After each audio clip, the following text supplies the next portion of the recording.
கிறிஸ்து இயேசுவில் என் அன்பிற்கும் பாசத்திற்கும் இனிய அன்பான இறை மக்களே, ஆராதனை வலையொலியின் அன்பு நேயர்களே, பொது காலத்தின் 17வது ஞாயிறு திருப்பலியில் பங்கெடுத்து ஜெபிக்கிற நமக்கு இறைவன் இந்த முத்தான இறை வார்த்தையை கொடுத்து புதையலை அல்லது விலையுயர்ந்த முத்தை கண்டுகொண்ட விவசாயியை போல, வணிகரை போல ஆண்டவரை கண்டுகொள்ள நம் ஒவ்வொருவருக்கும் அழைப்பு தருகிறார். இன்றைக்கு தேடலை பற்றி தான இந்த வசனங்கள் நமக்கு சொல்லுது. ஒரு விவசாயி இருக்கிறாரு, அவர் நிலத்துல ஒரு முத்தை கண்டுட்டாரு. இப்போ கண்ட உடனே அந்த நிலத்தை எப்படியே வாங்கி அந்த புதையலை தனக்கு சொந்தமாக்கி கொள்கிறார். அதுபோல ஒரு வணிகர் ஒருத்தர் இருக்கிறாரு, அவர் இப்படியே வியாபாரத்துக்கு போகும்போது ஒரு விலை மதிப்பற்ற ஒரு முத்து ஒருத்தர் விற்றுக்கிட்டு இருக்கிறாரு. இந்த வணிகருக்கு அந்த முத்தினுடைய வேல்யூ தெரிஞ்ச உடனே என்ன செய்யறாரு, தனக்கு இருக்கிற சொத்து பத்தி எல்லாத்தையும் விற்று அந்த முத்தை தன்னகப்படுத்தி கொள்கிறார். இந்த முத்தும் புதையலும் ஆண்டவருக்கு, இறை ஆட்சிக்கு ஒப்பிடப்பட்டு இந்த நாளில நமக்கு கொடுக்கப்பட்டிருக்கிறது. அப்போ நம்ம மனிதர்களா இருக்கிற நம்ம எல்லாருமே ஏதோ ஒரு தேடலோடு தான் வாழ்க்கையை நகர்த்தி கொண்டிருக்கிறோம். தேடல் இல்லாத வாழ்க்கை உண்மையிலேயே விரைவில் திகட்டிவிடும். எல்லா உயிர்களுக்குமே ஒரு தேடல் இருக்கிறது. அது அந்த உயிரினுடைய தன்மைக்கு ஏற்றார் போல, காலத்திற்கு ஏற்றார் போல தேடல் இருக்கிறது. மனிதர்களாக இருக்கிற நாமும் ஒரு குறிப்பிட்ட வயசுல ஒரு குறிப்பிட்ட காரியத்தை தேடுவோம். அந்த வயது மாறுகிற போது அந்த தேடலும் மாறிக்கொண்டே இருக்கும். ஆனால் ஏதோ ஒரு தேடலோடு தான் இந்த வாழ்க்கை போய் கொண்டிருக்கிறது. தேடியது கிடைத்து விட்டால், கண்டுகொண்டால் பெருமகிழ்ச்சி நமக்குள் இருக்கிறது. ஆனால் நாம் எதை தேட வேண்டும், சரியானதை தேடுகிறோமா என்பதைத்தான் இந்த நாளினுடைய வாசகங்கள் நமக்கு சொல்லுகிறது. எதையெல்லாம் நம்ம தேடுறோம்? இப்ப அடுத்தவர்களுடைய ஒன்று, அடுத்தவர்களுடைய ஒரு பொருள், அதை நாம சில நேரங்களில் நம்ம தேடுவோம். இப்போ நீ எப்படியே போயிட்டு இருப்பீங்க, யாராவது ஒருத்தர் நகையை காணா, அவங்க வந்தங்க விளையாண்டுக்கிட்டு இருந்துச்சு, என் புள்ள எப்படியே இந்த திருகாணி கீழே விழுந்துருச்சு, இந்த தோடில் அடந்த அந்த தொங்கட்டான் கீழே விழுந்துருச்சு அப்படின்னு சொல்லி தேடிக்கிட்டே இருக்கிறாங்கன்னு வச்சுக்கோங்களேன். அவங்க தேடி தேடி பார்ப்பாங்க, நீங்களும் சேர்ந்து தேடுற மாதிரி தேடுவீங்க. கிடைக்கல அப்படின்னு அவங்க போனதுக்கப்புறம் கூட நமக்குள்ள ஒரு நப்பாசை இருக்கும், ஏன் இன்னொருக்கு போய் நம்ம தேடி பார்க்கக்கூடாது அப்படின்னு அடுத்தவங்களுடைய பொருளை நம்ம அது கிடைக்குமா நமக்கு அப்படின்னு நம்ம தேடி பார்ப்பது உண்டு. அல்லது சில பேர் தன்னுடையதை இழந்திருப்பார்கள், தான் இழந்ததை தேடக்கூடியவர்களாக இருப்பாங்க. தன்னுடைய பணத்தை இழந்திருப்பாங்க, சில உறவுகளை இழந்திருப்பார்கள், காணாம போயிருப்பாங்க, அவங்கள தேடிக்கிட்டு இருக்கிறாங்க அப்படின்னு நம்ம பார்த்துருக்குறோம். நம்ம விவிலியத்துல பார்த்தோம்னா இழந்ததை தேடக்கூடியதற்கு ஒரு 3 உவமை இருக்கிறது. என்னென்ன இருக்கிறது? காணாமற் போன ஆடு, தன்னுடைய சொந்த ஆடு காணாம போயிடும், அந்த ஆட்டை அவர் தேடி போய் அதை கண்டுபிடிப்பார். காணாமற் போன நாணயத்தை கண்டுபிடித்த அந்த பெண்ணினுடைய மகிழ்ச்சி, கண்டுபிடிச்ச உடனே பக்கத்து வீட்டுக்காரங்கெல்லாம் கூப்பிட்டு என்கிட்ட காசு காணாம போச்சு, விளக்கு ஏற்றி வீட்டை தேடி பெருக்கி கிருக்கி பார்த்ததுல நான் கண்டுபிடிச்சிட்டு எனக்கு ரொம்ப சந்தோஷம் அப்படின்றது. அதே போல ஊதாரி மைந்தன் உவமை, தன்னுடைய மகனுக்காக, இழந்து போன தன் மகனுக்காக காத்திருந்த தந்தையினுடைய கதை தான் அந்த ஊதாரி மைந்தனுடைய கதை. அப்போ இழந்து போனதை, தான் இழந்ததை தேடக்கூடியவர்களும் இங்க இருக்கத்தான் செய்யறாங்க. அவனுக்கும் இல்லை, எனக்கும் இல்லை, இது எல்லாருக்கும் பொதுவானது, அதை தேடக்கூடியவர்களும் இருக்கிறார்கள். அப்படி ஒன்றுதான் நம் ஆண்டவர் இயேசு கிறிஸ்து. அது எனக்கும் சொந்தம் இல்லை, உங்களுக்கும் சொந்தம் இல்லை. நீங்களும் எனக்கு மட்டும்தான் சொந்தம் என்று சொல்ல முடியாது, நானும் எனக்கு மட்டும்தான் என்று சொல்ல முடியாது. அவர் எல்லோருக்கும் பொதுவானவர். இயேசு எல்லோருக்கும் பொதுவானவர். திருச்சபை என்பது எல்லோருக்கும் பொதுவானது. இறை ஆட்சி என்பதும் எல்லோருக்கும் பொதுவானது. எல்லோருக்கும் பொதுவானதை யார் ஒருவர் தேடுகிறார்களோ அவர்கள் கண்டுகொள்கிறார்கள். அதற்கு இந்த சமூகத்தை சார்ந்தவர் என்றோ அல்லது கிறிஸ்தவ சமூகத்தில் சார்ந்திருக்கிறவர் மட்டும்தான் கிறிஸ்துவை தேட வேண்டும் என்று அல்ல. அவர் எல்லோருக்கும் பொதுவான கடவுள். எல்லா மதத்தவரும் இன்றைக்கு கிறிஸ்துவை ஏற்றுக்கொள்வதற்கு தயாராக இருக்கிறார்கள். அதை வாழ்வில அடையாள முறையில் வாழ்வதற்கு தயக்கம் இருந்தாலும் கூட இயேசுவை ஏற்றுக்கொண்ட எத்தனையோ பிற மதத்து மக்கள் இருக்கிறார்கள். நானே பார்த்திருக்கிறேன், நீங்களும் பார்த்திருப்பீங்க. இன்னைக்கு நம்முடைய தமிழ்நாட்டில் இருக்கிற எத்தனையோ தேவ ஆலயங்கள் அல்லது திருத்தலங்களுக்கு பிற சமூகத்து மக்கள் எல்லாம் வந்து ஜெபிக்கிறார்கள். நமக்கு கிடைக்காத ஆசீர்வாதம் சில நேரங்கள் அவர்களுக்கு கிடைக்கும், பார்த்துக்கோங்க. அவர்கள் பெற்றுக்கொண்டு செல்கிறார்கள். நாம உடல்நிலை சரியில்லைன்னு போய் நம்ம வேளாங்கண்ணி கோயிலில் வேண்டியிருப்போம், எனக்கு வெளிநாட்டு போறதுக்கான சரியான வாய்ப்பு கிடைக்கலன்னு சொல்லி வேண்டியிருப்போம். பண நெருக்கடி இருக்குது அப்படின்னு நம்ம போய் வேண்டியிருப்போம், நமக்கு கிடைச்சிருக்காது. ஆனால் நாம யாராவது ஒருத்தர் இந்துக்கார பக்கத்து வீட்டில் இருக்கவங்களோ ஒரு முஸ்லீம்காரால நம்ம கூட்டிட்டு போயிருந்திருப்போம், அவர்களுக்கு அது நடந்திருக்கும். காரணம் என்ன?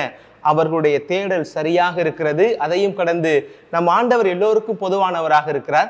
கிறிஸ்தவ சமூகம் என்பதே ஒரு யுனிவர்சல் சர்ச், அதான் கேத்தலிக் சர்ச் அப்படின்றதே இது எல்லோருக்கும் பொதுவானது. யார் தேடுகிறார்களோ அவர்கள் கண்டுகொள்வார்கள் என்பதை இந்த வாசகம் நமக்கு சொல்லுகிறது. அப்போ 3 விதமாக நம்முடைய தேடலை பார்க்கிறோம். இதுல இன்றைக்கு முதல் வாசகத்தை பாருங்களே. சாலமோன் என்கிற ஒரு ஞானமிக்க மனிதன், அவருடைய தகப்பனாருக்கு பிறகு ஆண்டவர் அவருடைய இந்த சிறு வயதிலேயே இவ்வளோ பெரிய பெருஜனத்திற்கு அவரை தலைவராக அரசனாக அவர் நியமிக்கிறார். அப்படி நியமித்த உடனே கடவுள் அவனுக்கு ஒரு மிகப்பெரிய ஒரு வாய்ப்பை கொடுக்கிறார். என்ன கொடுக்கிறாரு? உனக்கு என்ன வேணும் கேளு அப்படின்னு தான் சொல்றாரு. அப்போ ஒரு நாட்டை ஆள்வதற்கு ஒரு இளம் வயதில் இருக்கக்கூடியவர் என்ன வேணுமானாலும் கேட்டிருக்கலாம். நான் ரொம்ப சின்ன ஆளா இருக்கிறேன், எனக்கு மிகப்பெரிய படை இருந்தாதான் இந்த மக்களை ஆள முடியும், அதனால எனக்கு ஒரு முப்படை அமைத்து கொடுங்க ஆண்டவரே, யாவே கடவுளே அப்படின்னு அவர் கேட்டிருக்கலாம். சாத்தியம் இருக்குது. அப்படி இல்லைன்னா நான் சின்ன ஆளா இருக்கிறேன், எனக்கு நிறைய பணம் இருந்துச்சு அப்படின்னா என்னுடைய எதிரிகளை கூட என்னால் பணத்தால் வெல்ல முடியும், எனக்கு பணத்தை கொடுங்க அப்படின்னு சொல்லி கூட கேட்டிருக்கலாம். சாத்தியம் இருந்துச்சு. ஆனால் அவர் அதையுமே கேட்கல. நான் ரொம்ப சின்ன ஆளா இருக்கிறேன், என்னை கொஞ்சம் பெரிய ஆளா ஆக்கி எனக்கு நல்ல புஜபலாத்காரமான ஒரு அஜான பாகுவை என்னை உருவாக்கி விட்டுருங்க அப்படின்னு கூட அவர் கேட்டிருக்கலாம். அதற்கான சாத்தியம் இருந்தும் அவர் அதை கேட்கவில்லை.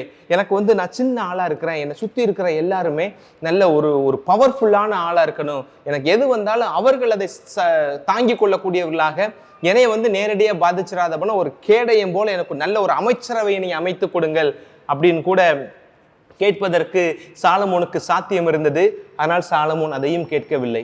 இப்படி பணத்தை கேட்காமல், பொருளை கேட்காமல், உடல் வலிமையை கேட்காமல் அவர் ஆண்டவரிடம் கேட்டது இந்த மக்களுக்கு சரியான நீதியை கொடுப்பதற்கு, நல்லது தீயது எது என்பதை ஆய்ந்து அறிந்து நீதி கொடுப்பதற்கு எனக்கு நல்ல ஞானத்தை கொடுங்கள் அப்படின்னு கேட்டதுனால தான் இத்தனை ஆண்டுகள் கழித்தும் அரசன் என்று சொன்னால் அந்த அரசன் என்கிற வார்த்தைக்கு அடையாளமாக அழகு சேர்க்கக்கூடிய ஒரு பெயராக இன்றைக்கும் சாலமோனுடைய பெயர் இருக்கிறது. இன்றைக்கு எத்தனையோ யூடியூபர்ஸ் எல்லாம் இருக்கிறாங்க இல்லையா, அவர்கள் கிறிஸ்தவ மதத்தையும் கடந்து வெகுஜன மக்களாக இருந்து யூடியூப் நடத்தக்கூடியவர்களாம் இருக்கிறாங்க. அப்படிலாம் அவங்க ராஜாக்களுடைய பெயர்களை பட்டியலிடுகிற பொழுது சாலமோனுடைய பெயரும் அதில் வருகிறது. காரணம் என்ன? அவரிடமிருந்த அந்த ஞானத்தினுடைய ஒரு உச்சமாக, ஒரு அடையாளமாக இன்றைக்கும் சாலமோன் அரசை ஆளக்கூடிய அதிகார வர்க்கத்தில் பார்க்கப்படுகிறார். அப்போ இன்னைக்கு நாம யோசிச்சு பார்த்துக்கிற வேண்டியதான். இன்னைக்கு மக்கள் ஆண்டவர் கடவுளிடம் இன்றைக்கு இருக்கிற அதிகாரிகள், இன்றைக்கு இருக்கிற அரசுகள், அல்லது இன்னைக்கு இருக்கிற உயர் பதவியில் இருக்கக்கூடிய நம்முடைய தலைவர்கள், அவர்கள் எதை நம்பி ஆட்சி செய்கிறார்கள் என்பது உண்மையிலேயே ஒரு வருந்தத்தக்க காரியமாக இருக்கிறது. இன்றைக்கெல்லாம் பணம் இருந்தால் ஆட்சி செய்யலாம், பணம் இருந்தால் எதையும் வாங்கலாம் நினைச்சு அதிகாரத்துக்கு வரக்கூடியவர்கள் இருக்கிறார்கள். புகழ் இருந்தால் போதும், நான் கடைசி வரை அரசாட்சியில் இருந்து விடுவேன் என்று புகழை வைத்து மட்டுமே ஆட்சிக்கு வரக்கூடியவர்கள் இருக்கிறார்கள் இல்லையா? அல்லது ஒரு குடும்ப பலத்தை வைத்து கொண்டு ஆட்சிக்கு வரக்கூடியவர்கள் இருக்கிறார்கள். சினிமா போன்ற அந்த மோகத்தில் இருக்கக்கூடிய மக்களை தன்மையப்படுத்தி கவர்ச்சியினால் ஆட்சியை பிடிக்கக்கூடிய மனிதர்களும் இன்றைக்கு இருக்கத்தான் செய்கிறார்கள். ஆனால் இவர்களுக்கு மத்தியில சாலமோன் சரியான ஒன்றை கடவுளிடம் கேட்டார். அதை ஆண்டவர் அவருக்கு நீதி என கருதி அதை பன்மடங்காய் அவருக்கு பெருக்கி கொடுக்கிறார். அதுதான் மிகப்பெரிய ஒரு ஆசீர்வாதம். அவர் இந்த நீதியை கேட்டோடனே ஆண்டவர் உளப்பூரிப்பு கொண்டு அவருக்கு மிகப்பெரிய ஒரு ஆசீர்வாதத்தை அந்த இடத்துல தருகிறார். சாலமோன் இந்த மக்களை ஆள்வதற்கு சரியான ஒன்று ஞானம் என்பதை தேடி கண்டுகொண்டார். அந்த ஞானம் என்பதுதான் அவருக்கு ஒரு புதையலாக தெரிந்தது. ஞானம் என்பதுதான் இத்தனை வாய்ப்புகள், இத்தனை சாய்ஸஸ் எனக்கு இருந்தாலும் கூட அந்த ஞானம் என்பது எனக்கு இருந்தால் என்னால் மிகப்பெரிய ஒரு நல்ல வல்லமை உள்ள கடவுளுடைய பதிலாளா இருந்து ஆட்சி செய்யக்கூடிய ஒரு நீதியின் மாட்சியை நான் தர முடியும், பெற முடியும் என்று அவன் நினைத்தான். ஞானம் என்கிற அந்த புதையலை, முத்தை அவன் கண்டுகொண்டான். அதே போலதான் இன்றைக்கு நம்ம வாசிக்க கேட்ட 2வது வாசகம் சரி, பவுலடியாருடைய வாழ்க்கை எல்லா நிலைகளிலுமே நமக்கு பொருந்தி போகக்கூடிய ஒன்றாகத்தான் இருக்கும். பவுலடியார் பல கலைகளை கற்ற மனிதராக இருந்தார், கலைத்துவம் கொண்டவராக இருந்தார், அறிவுத்திறன் கொண்டவராக இருந்தார், ஆளுமை கொண்டவராக இருந்தார், சர்வ வல்லமையும் படைத்த ஒரு மக்களால் அங்கீகரிக்கப்பட்ட ஒரு தலைவனாக இருந்த அவன் ஒரு குறிப்பிட்ட காலகட்டத்தில் சவுல் என்கிற பெயர் அவருக்கு உடலில் தைத்த முள் போல் இருந்ததாலோ என்னவோ ஆண்டவரை கண்டுகொண்டு பவுலாய் மாறுகிறார். அதுவரை கல்விக்காக தன்னுடைய நேரத்தை செலவிட்டவர், தன்னுடைய உடல் வலிமையை பெற்றுக்கொள்ள வேண்டும் என்று பல்வேறு பயிற்சிகளை பெற்று கலையை கற்றுக்கொண்ட மனிதர் இப்போது எல்லாவற்றையும் தூக்கி எறிந்துவிட்டு ஒரு முத்தை நான் கண்டுகொண்டேன், ஒரு புதையலை கண்டுகொண்டேன், அதுதான் என் ஆண்டவர் இயேசு கிறிஸ்து, அவருக்காக நான் எல்லாவற்றையும் குப்பை என கருதுகிறேன் என்று தூக்கி எறிந்துவிட்டு அந்த முத்தை தன்வயப்படுத்தி கொண்டார். அந்த முத்துக்கு சொந்தக்காரனாய் அவர் மாறி போகிறார். பிலிப்பியர்களின் திருமுகத்துல 3வது அதிகாரம் 8வது வசனம் நமக்கு சொல்லுகிறது, உண்மையில் என்னை பொறுத்த மட்டில் என் ஆண்டவராம் இயேசு கிறிஸ்துவை பற்றிய அறிவே நான் பெறுகிற ஒப்பற்ற செல்வம். அதுதான் நான் பெறக்கூடிய ஒப்பற்ற புதையல். எது? என் ஆண்டவரை குறித்த என்னுடைய அறிவு, என் ஆண்டவரை குறித்த அறிவு. அதை நான் தேடி தேடி பெற்றுக்கொள்வேன், அதை தேடி தேடி நான் கற்றுக்கொள்வேன் என்கிற உறுதிப்பாட்டோடு இருந்ததனால்தான் பவுலடியார் இன்றைக்கு நம் அனைவராலும் நினைவு கூறப்படக்கூடிய அடித்தளங்களில் ஒன்றாக இன்றைக்கு உயர்ந்து நிற்கிறார். அவர் சொல்லுகிறார், இதன் பொருட்டு, எதன் பொருட்டு? ஆண்டவரை குறித்த அந்த இயேசு கிறிஸ்துவை குறித்த அந்த அறிவின் பொருட்டு மற்ற எல்லாவற்றையும் நான் எப்படியாக கருதுகிறேன்?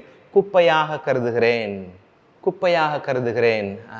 இது எல்லாத்தையும் எனக்கு ஒரு தராசுல வச்சுட்டு நீங்கள் எனக்கு ஆண்டவர் தான் இயேசு வேணும் என்று கேட்டால் எனக்கு இந்த இயேசு தான் வேண்டும், ஏனென்றால் இவருக்கு முன்பாக இவையெல்லாம் குப்பையாக நான் பார்க்கிறேன் என்று சொல்லுகிறார். ஆனால் இன்றைக்கு நம்முடைய சுய ஆய்வுக்கு இந்த கேள்வியை நாம கட்டாயம் கொண்டு வந்து சேர்க்க வேண்டும் என்று நினைக்கிறேன். இன்றைக்கு நாம் சில நேரங்களில் இயேசுவையே குப்பையாக நினைக்கிறோமோ என்கிற ஒரு பார்வையெல்லாம் உண்மையிலேயே யோசிக்க வைக்கிறது. ஞாயிற்றுக்கிழமை திருப்பலியை நீங்கள் தவற விடுகிறீர்கள், வாய்ப்பிருந்தும் காண தவறுகிறீர்கள் என்று சொன்னால் நாம் ஏதோ ஒரு விதத்துல இயேசுவை குப்பையாக பார்க்கிறோம் என்றுதான் அர்த்தம். இயேசுவை குப்பையாக பார்க்கிறோம் என்ற அர்த்தம். ஜெபிப்பதற்கு, மக்களோடு சேர்ந்து மக்கள் பணி செய்வதற்கு வாய்ப்புகள் எல்லாம் இருந்தும் கூட அவற்றை எல்லாம் நான் உதாசீனப்படுத்துகிறேன் என்றால் ஏதோ ஒரு விதத்தில் நான் கிறிஸ்துவை குப்பையாக குறை மதிப்பிடுகிறேனோ என்றுதான் அர்த்தப்பட முடியும் என்று நான் நம்புகிறேன். அதே விதத்துல பாத்தீங்கன்னா இந்த 2வது பகுதியில் அருமையான ஒரு வசனம் இருக்கிறது. அவர் சொல்லுகிறார், அவர் பொருட்டு நான் அனைத்தையும் இழந்து விட்டேன். எல்லாத்தையும் இழந்துட்டார் பவுலடியார், அனைத்தையும் இழந்தார். தன்னுடைய பதவியை இழந்தார். ஒரு மறை வல்லுநராக இருந்தார், அந்த பதவியை இழக்கிறார். தனக்குரிய அரசாட்சிக்கு நெருக்கமாக இருக்கக்கூடிய நண்பர்களை இழக்கிறார். இயேசுவின் பொருட்டு பல எதிரிகளையும் எதிர்ப்பையும் இழப்பையும் தான் அவர் பெற்றுக்கொண்டார். ஆனால் இந்த கிறிஸ்துவை ஆதாயமாக்கி கொள்ள நான் எல்லாவற்றையும் குப்பையாகத்தான் என்றும் பார்க்கிறேன் அப்படின்னு சொல்றார். அப்போ இயேசுவுக்கு முன்னுரிமை கொடுக்கக்கூடிய அந்த வாழ்க்கை வாழ்கிற பொழுது இழப்புகள் கட்டாயம் இருக்கும், ஆனால் இறுதியில் மாட்சி கட்டாயம் காத்திருக்கிறது என்பதை பவுலடியார் போன்ற எத்தனையோ புனிதர்கள் தன்னுடைய வாழ்வால் நமக்கு எண்பித்து காட்டியிருக்கிறார்கள். அதே போல பிலிப்பியர்களை திருமுகத்துல 2வது அதிகாரம் 21வது வசனம், எல்லாரும் தம்மை சார்ந்தவற்றை தேடுகிறார்களே தவிர இயேசு கிறிஸ்துவை சார்ந்தவற்றை தேடுவதில்லை. தன்னை சார்ந்தது என்று சொல்லுகிற பொழுது இந்த உலகு சார்ந்ததை தேடுகிறோம். இந்த உடல் என்பது இந்த உலகு சார்ந்தது. இந்த உடலுக்கு எவையெல்லாம் சுகம் தருமோ, இந்த உடலுக்கு எவையெல்லாம் அழகு சேர்க்குமோ, இந்த உடலை எவையெல்லாம் பலப்படுத்துமோ, நான் அவற்றை தேடுகிறோம். ஆனால் உண்மையில் தேட வேண்டியது கிறிஸ்துவை சார்ந்தவற்றை தேட வேண்டும் அப்படின்னு அவர் சொல்றார். இது உண்மையிலும் உண்மையான ஒரு காரியம். இன்றைக்கு யங்ஸ்டர்ஸ், இளைஞர்களை பார்த்தீங்க அப்படின்னா இன்னைக்கு ஒரு விதமான உணவு மோகம் தமிழ்நாட்டில் அதிகமாக வந்து கொண்டு இருக்கிறது. மிட் நைட்ல போய் சாப்பிட்ற பழக்கம்னா இன்னைக்கு இருக்கிறது. மிட் நைட் பிரியாணி அப்படிலாம் போய் சாப்பிட்றாங்க. எதற்கு? இந்த நாக்கு உடம்புல ஒரு பகுதியாக இருக்கிறது. அந்த நாக்குக்கு சந்தோஷம் கொடுக்கணும், அந்த நாக்கை கொஞ்சம் எந்தூசியாசமா வச்சுக்கணும் அப்படின்றதுக்காண்டி கண்ட கழுத புதிய புதிய உணவு முறைகள், நம்ம உடலுக்கு ஒவ்வாத உணவு முறைகள், அவற்றை எல்லாம் இந்த உடலுக்கு நம்ம உள்ள செலுத்துறோம். அப்படின்னா இந்த உடலை சந்தோஷப்படுத்துறதுக்காக நாம செய்கிறோம், இந்த உடலை சந்தோஷப்படுத்துறதுக்காக செய்கிறோம். ஆண்டவர் இந்த நாள் நமக்கு சொல்லுகிறார், இந்த உலகு சார்ந்தவற்றை பற்றியே நீ தேடிக்கொண்டிருக்கிறாய், உலகு சார்ந்ததை பற்றியே தேடிக்கொண்டிருக்கிறாய். நாம் எப்போது கிறிஸ்துவை சார்ந்தவற்றை பற்றி தேட போகிறோம் என்கிற கேள்வியை இந்த இடத்தில் நமக்கு முன்பாக அவர் வைக்கிறார். அன்பான இறை பிள்ளைகளே, பல நேரங்களில் நம்மிடம் இருக்கிற ஆண்டவர் என்கிற அந்த புதையல், அந்த அரிதான புதையலானது கண்டுகொள்ளப்படாத நிலையில் இருப்பதாகத்தான் நான் பார்க்கிறேன். ஒருவேளை நாம் கிறிஸ்தவர்கள் என்பதனால் அந்த கிறிஸ்துவை, அந்த இறையாட்சியினுடைய அந்த தத்துவத்தை நாம் டேக் இட் ஃபார் கிராண்டட் சொல்றது போல நம்ம அசால்ட்டா நம்ம எடுத்துக்கிறோமோ அப்படின்னு தெரிகிறது எனக்கெல்லாம். அதனுடைய உண்மையான மகத்துவத்தை நாம் கண்டுகொள்ள தவறி விடுகிறோமோ என்கிற எண்ணமும் இருக்கிறது. கண்டுகொள்ளாத தன்மை இன்றைக்கு கத்தோலிக்க திருச்சபையில் சரி செய்யப்பட வேண்டிய, நம் ஒவ்வொருவரும் கட்டாயம் சுய ஆய்வு செய்ய வேண்டிய ஒரு காரியம். கிறிஸ்துவை குறித்து என்னிடம் இருக்கிற கண்டுகொள்ளாத தன்மை அது களையப்பட வேண்டும். ஒரு ஊர்ல ஆப்பிரிக்கால நடந்த கதையா உண்மையான்னு தெரியல, நான் வாசித்தேன். ஆப்பிரிக்கால ஒரு அம்மாவும் ஒரு பிள்ளை, அம்மா ஒரு கைம்பெண்ணா இருக்கிறாங்க. அவர்களுக்கு ஒரு மகன், ரொம்ப கஷ்டப்பட்ட சூழ்நிலை, தகப்பன் இல்லாத சூழ்நிலையில அந்த தாய் தான் அந்த பிள்ளையை கஷ்டப்பட்டு வளர்க்குறாங்க. அப்போது அவங்களுடைய கஷ்டத்தை உணர்ந்து பங்கிலிருந்து அவர்களுக்கு உதவி செய்கிறார்கள். அரிசி கொடுக்கறது, கொஞ்சம் வீடு கட்டுறதுக்கு குடிசை அமைச்சு கொடுக்குறாங்க, அந்த பையனுடைய படிப்புக்கு காசுலாம் கொடுக்குறாங்க. ஒரு கட்டத்தில் இந்த பையன் படித்து என்ன பண்ணிட்டான், நல்லா படிச்சுட்டு அவன் அமெரிக்காவுக்கு போயிட்டான். இந்த அம்மா படிப்பறிவு இல்லாத, உலகறிவு இல்லாத, ரொம்ப ஒரு வெகுளியான ஒரு தாய். அப்போது ஆனால் அந்த பையன் வெளிநாடு போய் ஒரு சில மாதங்கள் கழித்த போதும் கூட அந்த அம்மா ரெகுலராக வின்சென்ட் போல் அரிசி வாங்க வருது, அந்த சாமியார்கிட்ட போய் 10-5க்கு நிற்கிது, இப்படி போயிட்டே இருக்கு வாழ்க்கை. ஒரு நாள் இந்த சாமியாருக்கு ஒரு டவுட், இந்த பையன் வெளிநாடு போயிட்டானே, அமெரிக்காவில் இருக்கிறானே, ஏன் தாய்க்கு ஒன்றும் கொடுக்க மாட்டேன்றானே, என்ன பிரச்சனை என்று பார்ப்பதற்காக அந்த வீட்டுக்கு போகிறாங்க. அப்போ வீட்டுக்கு போன சாமியார் கேட்குறாங்க, என்னம்மா நல்லா இருக்கீங்களான்னு கேட்கும் போது, நல்லா இருக்கிறேன் சாமி, நான் நல்லா இருக்கிறேன். என்ன பையன் ஃபோனு என்ன பண்ணுவானா அப்படின்னு கேட்கும் போது, இல்லை சாமி எனக்கு அந்த மாதிரி ஃபோன்னா என்கிட்ட இல்லை. எப்போயாவது ஒரு கடிதம் மாத்திரம் கடிதம் போடுவேன், எனக்கு பெருசாக வாசிக்க தெரியாது, அதனால் ஏதோ 2 போட்டோ மாதிரி வச்சு அனுப்புவேன், அது எனக்கு யாருன்னே தெரிய மாட்டேன்னுது, எதுக்கு தான் அந்த போட்டோ எனக்கு அனுப்புகிறேன்னு தெரியல, நான் அனுப்புறதெல்லாம் எடுத்து பைபிளுக்குள்ளே வச்சுருக்கேன் அப்படின்னு சொல்கிறாங்க. என்ன போட்டோ அவனுக்கு அனுப்புனானா? உன் மயனை அனுப்புகிறேன். ஆமாம், என் மயன் தான் போட்டோ அனுப்புகிறேன், எனக்கு யாருன்னு தெரியல, வெள்ளைக்கார மாதிரி இருக்கிறாங்க, அதனால எனக்கு ஒன்றும் தெரியல, அந்த பைபிளில் தூக்கி உள்ளே வச்சுருக்கிறேன், வந்த உடனே மொத்தமாக காமிச்சு கேட்கணும் இது யாருன்னு அப்படின்னு அந்த அம்மா சொன்னாங்களாம். உடனே இந்த சாமி கேட்டாரா, எடுத்துகிட்டு வா, அது என்னன்னு பார்ப்போம், அது என்ன யாருடைய போட்டான்னு பார்ப்போம் அப்படின்னா, அது பார்த்தீங்கன்னா அமெரிக்காவுடைய அந்த $100 இருக்கும்ல, ஃப்ராங்க்லின், அவருடைய படம் பொதித்து அந்த $100 அந்த $100 வந்து மாதம் அந்த அம்மாவுக்கு 2-3 அனுப்பிக்கிட்டே இருந்திருக்கிறாப்புல. ஆனால் இந்த அம்மாவுக்கு அந்த $100 மதிப்பு தெரியாமல் அதை வாங்கி என்ன பண்ணி வச்சுருக்காங்களாம், பைபிள்லேயே சேர்த்து வச்சுருந்துருக்குறாங்க. அப்புறம் இந்த சாமி சொன்னார், ஏம்மா உன் மைய அனுப்புகிற இந்த காசு வந்து எவ்வளோ மதிப்புள்ளது தெரியுமா, இதை போய் நீ மாற்றினேன்னா 1 மாதம் சந்தோஷமாக நீ 4 பேருக்கு செய்யக்கூடிய அளவுக்கு உன் மையன் காசு அனுப்பிட்டு இருக்கிறேன், இது தெரியாமல் நீ சும்மா கொண்டு வந்து புத்தகத்துக்குள்ள கொண்டே சேர்த்து வைக்கிறியம்மா அப்படின்னு அந்த சாமி சொல்லிட்டு போனாங்களாம். இது ரொம்ப யதார்த்தமான ஒரு கதை தான், ஆனால் அதில் ரொம்ப ஆழமான ஒரு செய்தி இருக்கு இல்லையா? நான் உணர்கிறேன், எனக்கு புரிகிறது அப்படியாக. ஆண்டவருடைய இந்த கிறிஸ்து என்கிற அந்த நாமமும் சரி, அந்த கிறிஸ்துடைய உடனிருப்பும் சரி, பல நேரங்களில் அந்த பைபிளுக்குள்ளேயே அடங்கி போய் விடுகிறது. பைபிளுக்குள் அடைபட்டு கிடக்கிற அந்த கிறிஸ்துவை, இந்த கிறிஸ்துவனுடைய தத்துவத்தை நாம் எப்போது தேடி பிடிக்கிறோமோ அது அப்போதுதான் நம்முடைய வாழ்வுக்கு ஒரு ஆசீர்வாதத்தை கொண்டு வரும். நிறைய பேருக்கு புதையல் எங்க இருக்குதுன்னே தெரியும். இப்போ நமக்கெல்லாம் புதையல் எங்க இருக்குதுன்னு தெரியுது, ஆனால் அந்த புதையலை நோக்கி போவதற்கு நாம் கொஞ்சம் சொணக்கப்படுகிறோம். அந்த புதையல் இருக்கட்டும், எப்பயாவது தேவைன்னா எடுத்துக்கலாம்னு சொல்லி நாம் தேவை வரும்போது எடுக்கலாம், கொஞ்ச நாள் கழிச்சு எடுத்துக்கலாம், அப்புறம் எடுத்துக்கலாம், அப்புறம் தேடிக்கலாம் அப்படின்னு நம் காலம் தாழ்த்த அந்த புதையலுடைய உண்மையான தன்மை நம்மிடமிருந்து முழுவதுமாய் அகன்று போய் விடுகிறது. அதுதான் இன்னைக்கு ஆண்டவர் இந்த இடத்துல நமக்கு சொல்றாரு. அதே போல இன்றைக்கு அன்றாட வாழ்க்கையில பல புதையல்களை மக்கள் கண்டு கொண்டிருக்கிறார்கள். அது புதையல் என்று கண்டவுடனே அதற்காக மிகப்பெரிய தியாகங்களை எல்லாம் செய்யக்கூடிய மனிதர்களை பார்க்கிறோம். இன்னும் பாருங்களேன், நான் யோசிச்சு பார்க்குறேன், சிறுக சேர்த்து வைப்பாங்க. அம்மா அப்பா வேலைக்கு போய், கட்டடத்து வேலைக்கு போய், மரம் வெட்டி, சித்தாள் வேலைக்கு போய் கொஞ்சம் கொஞ்சமாக காசு சேர்த்து வைப்பாங்க.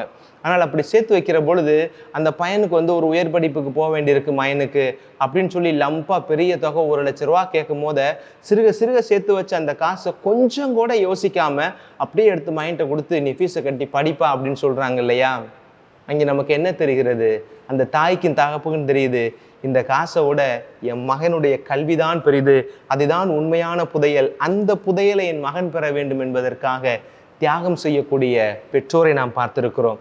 வீட்டில் யாருக்கோ அன்புக்குரிய ஒருவர் உடல்நிலை சரியில்லாமல் மருத்துவமனையில் இருக்கிற பொழுது அந்த மருத்துவத்திற்கான பணம் தேவை அப்படின்னு சொன்ன உடனே எதை பற்றியும் யோசிக்காமல் நம்ம சேர்த்து வச்சிருந்த காசாக இருக்கலாம், அது நம்ம வச்சிருந்த நகையாக இருக்கலாம், அல்லது வீட்டில் இருக்கிற வாகனமாக இருக்கலாம், சட்டுப்புட்டுன்னு அதை விற்றுவிட்டு காசை கொண்டு திரட்டி கொண்டு போய் ஆஸ்பத்திரியில் கொடுத்து அந்த ஆளை காப்பாற்றுறோம் இல்லையா?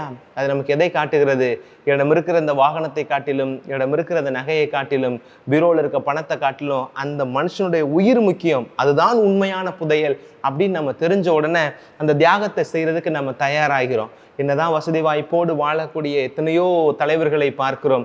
ஆனால் அந்த தலைவர்கள் ஒரு வசதியான குடும்பத்தில் இருந்தாலும் கூட என்னுடைய நாட்டுக்கு ஒரு சுதந்திரம் தேவை, இந்த நாட்டுக்கு விடுதலை என்று தேவை இந்த உடனே அதையெல்லாம் தூக்கி எறிஞ்சிட்டு களத்தில் இறங்கி போராடக்கூடிய தேசத்தின் மீது பக்தி கொன்ற ஒவ்வொருவரும் நமக்கு சொல்லுகிறார்கள், என் நாட்டினுடைய விடுதலை தான் உண்மையான புதையல், அதை நோக்கி நான் போகிறேன் அப்படின்னு சொல்லி போய்கொண்டே இருக்கிறார்கள்.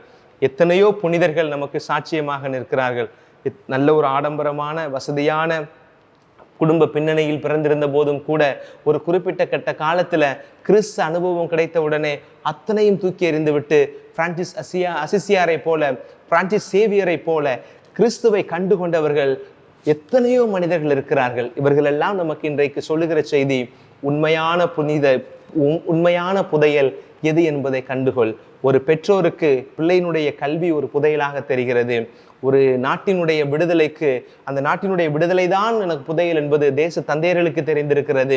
அன்புக்குரிய தன்னுடைய உறவுகள் மருத்துவமனையில் அனுமதிக்கப்பட்டிருக்கிற பொழுது அந்த உயிர்தான் முக்கியம் என்பதற்காக இழக்க துணியக்கூடிய இவர்களெல்லாம் நமக்கு சொல்வது, என்னுடைய வாழ்க்கையில் நான் கண்ட புதையலை போல உன்னுடைய வாழ்க்கையினுடைய புதையல் என்ன என்பதை கண்டுகொள்ள வேண்டும் என்று ஆண்டவர் சொல்லுகிறார். இன்னைக்கு பல நேரங்கள்ல நமக்கு புதையல் எங்க இருக்கிறது என்பது தெரியும். ஒரு சில பேர் அந்த புதையலை நோக்கி ஓடுவார்கள், அந்த புதையலை எப்படியாவது பிடிச்சிடலாம் அப்படின்னு. ஆனால் அதற்கான ஓட்டம் சற்று நீளமாய் போகிற பொழுது அந்த ஓட்டத்தை அப்படியே நிறுத்திடுறாங்க. காரணம் என்ன? அதை நோக்கி ஓடக்கூடிய அளவிற்கு அவர்களிடம் தெம்பு இல்லை. அதற்கு ஓடுகிற சூழ்நிலையிலே அவருக்கு வரக்கூடிய மற்ற உலகார்ந்த ஈர்ப்புகளின் பொருட்டு அவர்கள் அதை இழந்து போய் விடுகிறார்கள். ரொம்ப வேடிக்கையா சொல்லுவாங்க இல்லையா, ஒரு முறை ஒரு முயல் வந்திருக்கு. அப்போ ஒரு நாய் பார்த்துருச்சு, அந்த முயலை பார்த்துட்டு விரட்டி ஓடுது. அப்போ ஓடும் போது அந்த நாய் என்ன வவ்னு குலைச்ச உடனே பக்கத்து வீட்டு நாயெல்லாம் வந்து சேர்ந்துக்கிறது. அப்போ இந்த நாய் ஓடினோடனே அதுல முயலை பார்த்துட்டு ஓடுறாங்க எல்லாருமே. கொஞ்ச தூரம் போயிட்டு இன்னும் 3-4 நாய் ஓடிக்கிட்டு இருக்கு. அங்கிட்டு பார்க்குறது நாயெல்லாம் ஓடுதே, லவ்னு குலைக்குது அப்படின்னு சொல்லிட்டு இன்னும் 10 நாய் சேர்ந்துக்கிட்டு அந்த முயலை விரட்டி ஓடிக்கிட்டே இருக்கிறாங்க. அந்த முயலும் தவ்வி தவ்வி தவ்வி தவ்வி அங்கிட்டு ஓடிக்கிட்டே இருக்கு. ஒரு குறிப்பிட்ட கட்டத்துல பார்த்தீங்கன்னா அந்த இடையில வந்து சேர்ந்த அந்த நாய்கள்லாம் தன்னாலே பிரிஞ்சிடும். அப்புறம் கொஞ்சம் பின்னாடி வந்த நாய்களும் பிரிஞ்சிடும். ஆனா கடைசி வரை எந்த நாய் ஓடும் அப்படின்னா, முதல்ல அந்த முயலை எந்த நாய் பார்த்ததோ அந்த நாய் அந்த முயலை பிடிக்கிற வரை கடைசி வரை போராடி அதை பெற்றுக்கொள்ளும். அப்ப இந்த நாய் கூட நமக்கு ஒரு பெரிய படிப்பினை தான் கொடுக்குது பாருங்களேன். உன்னுடைய இலக்கு தெளிவாகி விட்டது என்று சொன்னால் அதுதான் உன்னுடைய புதையல் என்பதை நீ உணர்ந்து கொண்டால் இறுதி வரை ஓடு. உடன் வரக்கூடியவர்கள் ஒரு குறிப்பிட்ட காலகட்டங்களில் வருவார்கள், அவர்கள் தளர்ச்சி அடைவார்கள், அவர்களை ஒரு பாடமாக கொள்ளாதே. இடையில் வருகிறவர்கள் ஏதாவது ஒரு காரணத்தை சொல்லி அவர்கள் தன்னுடைய பயணத்தை, தேடலை, துரத்தலை விட்டு விடுவார்கள், அவர்களை ஒரு பாடமாக கொள்ளாதே. உன்னுடைய இலக்கு தெரிந்து விட்டது, இதுதான் புதையல் என்பதை நீ கண்டுகொண்டால் இறுதி வரை ஓடு. அதை இறுதி ஓட்டத்துல இறைவன் உனக்கு கொடையாக அந்த புதையலை தருவார். அந்த கொடையே கிறிஸ்துதான், அந்த முத்தே கிறிஸ்துதான் என்பதை இந்த நாளில் ஆண்டவர் நமக்கு சொல்லுகிறார். அன்பு இறை பிள்ளைகளே, இந்த செய்தியை கேட்ட பிறகு நாம் இன்றைக்கு ஒரு முடிவு எடுக்க வேண்டும். என்னுடைய வாழ்க்கையில நான் கிறிஸ்துவை முத்தாக பார்க்கிறேனா? என்னுடைய வாழ்க்கையிலே நான் கிறிஸ்துவர் புதையலாக பார்க்கிறேனா? அந்த புதையலை ஒவ்வொரு நாளும் தேடி பிடித்து அதை என்னோடு வைத்துக் கொள்வதில் ஆர்வம் காட்டக்கூடிய இயேசுவின் மகனாக, நல்ல கிறிஸ்தவனாக இருக்கிறேனா என்பதை உணர வேண்டும். அதையும் கடந்து தான் பெற்ற அந்த புதையலை, அந்த முத்தை பிறருக்கும் அறிமுகம் செய்கிற பொழுதுதான் இன்றைக்கு நாம் கேட்ட அந்த 3வது ஓமையில் வரக்கூடிய அந்த திருச்சபை என்கிற கடுகு விருட்சமாய் வளரும். நான் பெற்ற கிறிஸ்துவை, நான் அனுபவித்த அந்த முத்தை புதையலை பிறருக்கும் அறிமுகம் செய்ய வேண்டும். அதற்கு நிறைவான தன்னலம் கருதாத நிறைவுள்ள ஒரு ஞானத்தை இறைவன் ஒவ்வொருவருக்கும் தர வேண்டும், தருவார் என்கிற நம்பிக்கையில இந்த பலியிலே ஜெபிப்போம். ஆமென்.